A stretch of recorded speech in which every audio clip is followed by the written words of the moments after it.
Well, trying to keep little boys still can be a monumental task, and some experts say we shouldn't even try. They say boys are designed to move, that fidgeting and not being able to sit still even helps them learn. So for more on understanding boys, we're joined by our parenting expert, Claire Orange, who has 4 of her own. Hi there, Claire. Afternoon, Claire, it has been said boys are not sit-down learners and they learn by full body immersion. Explain this theory to us. Yeah, well, parents of girls are going to find this will qualify with girls too. But what we find with little boys is generally they're motorically more competent earlier. So they learn through movement. Their motor skills develop before their language skills and their emotional skills.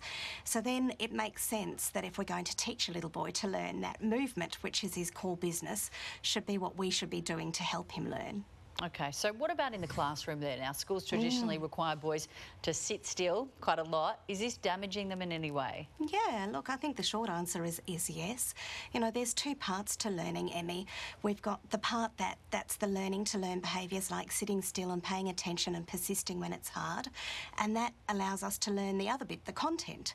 And sitting still for long periods of time means that those learning to learn skills aren't being developed properly. And so we can't get into content. So little boys can start saying from early, you know, I'm a bad reader and I'm a bad speller. They're talking about content. They just haven't got the learning to learn skills yet. Okay, so fidgeting though, how does that actually help them learn? Right, a teeny tiny lesson in neuroscience. So we make a little chemical in our gut called dopamine, and it's moved to the head. So movement triggers the production and the uptake of dopamine. So it's made in our tummies. So movement is the thing that drives that chemical that opens those learning to learn skills. So without movement, for all of us, and for little boys especially, big movements is what they need to move that chemical right up into their head to do the learning to learn so they can access the content. Okay, so obviously parents can't really do much about the classroom situation, but what about at home? How can we help our busy boys there? Right, there's lots of things that parents can do. I mean, obviously homework is one of those things that comes home regularly. After a long time of sitting still at school, little boys can really push back about having to sit and do more homework, so don't.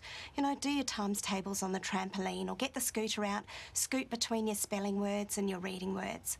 And then there's also a note of caution to parents about that overscheduling. You know, our little boys need to be out there, no shoes, climbing trees, exploring through creative play that's risk-taking, and that's how they're going to learn, and that's going to drive their learning behaviours. So even though we might be doing things that are movement-based like football or basketball, free play really helps children to access that creative aspect of themselves. And let them use their imagination. Yeah, okay. As learners. Great advice. Thanks for coming in, Claire. Thanks, Emmy. Claire Orange there.